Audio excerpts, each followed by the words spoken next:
Full gospel का मतलब यह है कि उद्धार पाना एक आत्मिक अनुभव है, लेकिन इस आत्मिक अनुभव के साथ एक और अनुभव है जिसे कहते हैं baptism of the Holy spirit. और उद्धार का वचन सुनाने के बाद जब संत पौलुस ने उन्हें पिता पुत्र पवित्र आत्मा के नाम से बपतिस्मा दिया और उनके ऊपर हाथ रखा, तो लिखा है कि वे सब के सब पवित्र आत्मा से भर गए, अन्य अन्य भाषाओं को बोलने लगे और परमेश्वर की बड़ाई करने लगे। They were prophesying। आज मंडली में पाए जाने वाले विश्वासियों की, जो अपने को सोचते हैं हम तो पुश्तैनी मसीही हैं, लेकिन क्या आपने विश्वास करते समय पवित्र आत्मा पाया? और ऐसी ही एक कलीसिया थी जो इफिसुस की कलीसिया थी, और यहां पे इफिसियों के पहले अध्याय के 4 और 5वें पद में कुछ इस पवित्र आत्मा के उद्धार में किए गए कार्यों के बारे में संत पौलुस बताते हैं। हम लोग इन बातों का अध्ययन कर रहे हैं कि आखिर जब वो पवित्र आत्मा एक संसार में पाए जाने वाले व्यक्ति को कन्विक्ट करता है, निरुत्तर करता है, और जब वो व्यक्ति उस सत्य को अपने मुंह से अंगीकार करता है, तो पवित्र आत्मा उसे क्या करता है, किस प्रकार से पवित्र आत्मा उस व्यक्ति को नया जन्म देके उसे पवित्र बना देता है। और यही लिखा हुआ है 4 पद में, जैसा उसने हमें जगत की उत्पत्ति से पहले उसमें चुन लिया। किस में चुन लिया? आज मंडली को जानने की जरूरत है कि हम लोग चुने हुए तो हैं। आज मंडली में पाए जाने वाले विश्वासियों को इस बात को भी अच्छे से जानना है कि उसने हमें केवल उद्धार देके यूं ही छोड़ नहीं दिया, लेकिन उसने अपने पुत्र यीशु मसीह में एक नई सृष्टि बना दिया। हमें देखना है, हमें वचनों में, पत्रियों में जाकर के देखना है कि अब आप मसीह में क्या हो गए हैं, इन क्राइस्ट, इन हिम। और यही यहां पे भी 4 पद में संत पौलुस कहते हैं कि जैसा उसने हमें जगत की उत्पत्ति से पहले उसमें चुन लिया, इन him, in his son Jesus Christ.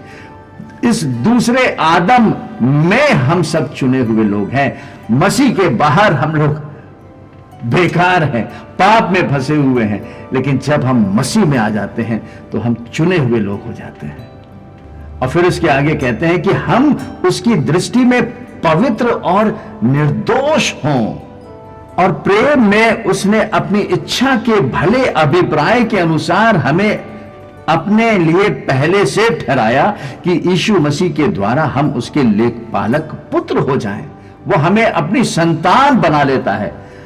Adoption का वर्ड ये नहीं है कि वो हमें अडॉप्ट कर रहा है, लेकिन हमें जन्म दे करके पैदा करता है, अपनी संतान बना लेता है। We are born of God. इसी सत्य को प्रभु यीशु मसीह ने उस रात को यहूदी पंडित साहब को, जिनका नाम था निकोदेमस, ये बताया कि जब तक तुम नए सिरे से जन्म ना लो तब तक परमेश्वर के राज्य को देख नहीं सकते।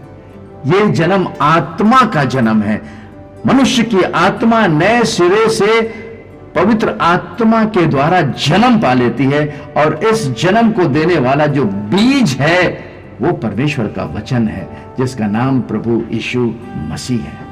इंग्लिश के एम्पलीफाइड वर्जन में भी इस वचन को हम लोग पढ़ के देखेंगे, जहां इस प्रकार लिखा हुआ है, just as in his love he chose us in Christ, actually selected us for himself as his own before the foundation of the world, so that we would be holy, that is consecrated, set apart for him, purpose driven। इस काम को और कोई नहीं लेकिन स्वयं पवित्र आत्मा करता है।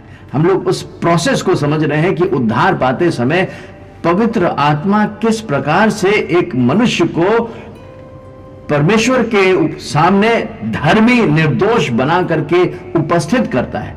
क्या प्रोसेस है, उसकी मैन्युफैक्चरिंग प्रोसेस क्या है, वो नया जन्म दे करके पैदा करता है। We are the workmanship of God. He has created us in him, in Christ, by the power of the Holy Spirit. इफिसियों उसके 2 अध्याय के 10 पद में लिखा हुआ है। लेकिन यहां पे हम लोग पहले अध्याय के 4 पद को एम्पलीफाइड वर्जन में फिर से पढ़ के देख रहे हैं। Just as he in his love he chose us in Christ actually selected us for himself as his own before the foundation of the world, so that we would be holy, that is consecrated, set apart for him, purpose driven and blameless in his sight. In love he predestined and lovingly planned for us to be adopted to himself as his own children through Jesus Christ, in accordance with the kind intention and good pleasure of his will. केवल इसी वचन पे हम लोग ध्यान करते रहे तो ये सारा समय उसी में निकल जाएगा। इतनी गहरी बातों को संत पौलुस ने पवित्र आत्मा के प्रकाशन को पा करके मंडली के लिए लिख दिया है। लेकिन मंडली में पाए जाने वाले हर एक पासबानों की है जो अपने को परमेश्वर का सेवक कहते हैं कि वो अपनी भेड़ों को सही भोजन खिलाने के लिए परमेश्वर के वचनों को खाएं, उसके वचन को अपनी आत्मा में भरें, क्योंकि वचन कहता है कि उसके वचन के खुलने से प्रकाश होता है, जिससे भोले लोग समझ पाते हैं। लोग भेड़ें क्यों भटक रही हैं? क्योंकि चरवाहे परमेश्वर के वचन को खा करके उन स्वादिष्ट भोजन को नहीं दे रहे हैं। ये भोजन संत पौलुस के द्वारा आज हमको और आपको दिया गया है, जो पवित्र आत्मा के रेवलेशन के द्वारा उन बातों की गहराइयों को समझ के आज मंडली में इसलिए दे दिया है कि विश्वासी लोग हारा हुआ जीवन ना जिए, लेकिन हर एक विश्वासी प्रभु यीशु मसीह में हो करके पवित्र आत्मा के अभिषेक के द्वारा एक जीवित और जयवंत जीवन को जिए। ये परमेश्वर की इच्छा है। वो नहीं चाहता है कि हम लोग हारा हुआ जीवन जिए, चाहे वो आपके आर्थिक दशा में हो, चाहे वो शरीर की दशा में हो। परमेश्वर की इच्छा है, जैसा 3 यूहन्ना उसके 2 पद में लिखा हुआ है कि Beloved, we pray that you may prosper in all things and be in good health। एक और पद को हम लोग हिंदी के इंडियन रिवाइज्ड वर्जन में जाकर के देखेंगे, जो हमें पहला पत्रस उसके पहले अध्याय के 2 पद में लिखा हुआ है। और इन वचनों में हम लोग ये देख रहे हैं कि किस प्रकार से पवित्र आत्मा, जिसकी की चर्चा प्रभु यीशु मसीह ने अपने चेलों से कही थी, वो पवित्र आत्मा जब आएगा तो वो लोगों को कायल करेगा, पाप के प्रति कायल करेगा, और जो कायल होंगे वचन को सुन करके सत्य पर विश्वास करेंगे, तो यही पवित्र आत्मा उन्हें सैंक्टिफाई भी करता है।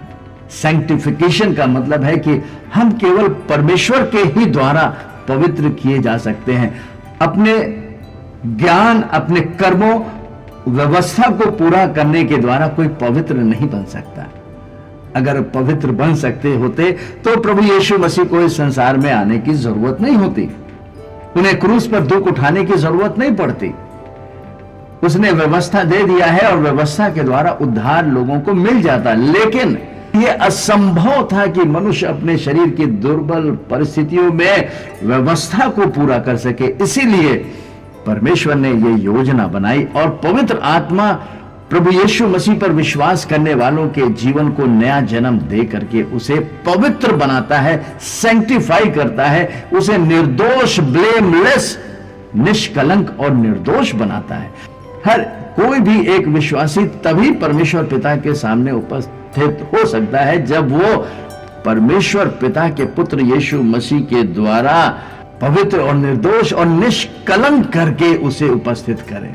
और यहां ऐसा लिखा हुआ है 2 पद में, और परमेश्वर पिता के भविष्य ज्ञान के अनुसार, the foreknowledge of God, पवित्र आत्मा के पवित्र करने के द्वारा आज्ञा मानने और यीशु मसीह के लहू के छिड़के जाने के लिए चुने गए हैं, तुम्हें अत्यंत अनुग्रह और शांति मिलती रहे।